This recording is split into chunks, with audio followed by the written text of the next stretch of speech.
శిల్పక పండ్లు తేనె మామిడి పండ్లు తీయంగా దిందామె తీరొక పండ్లు చిలక నేరేడు పండ్లు కబోళ్ళు ఇచ్చిన మక్క కంకులు అవి పాల కంకులు కాల్చుకొని తిందాము కందికాయలు పచ్చి పల్లికాయలు గుజారి గుజారి మామిళ్ళ కిందో నల్ల మామిళ్ళ కింద కుసుమరోళ్ళేసిన కుందన బొమ్మ అది కుందన బొమ్మ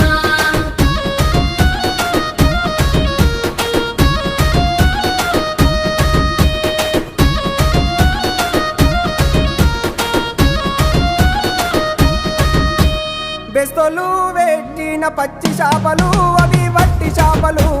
కమ్మంగా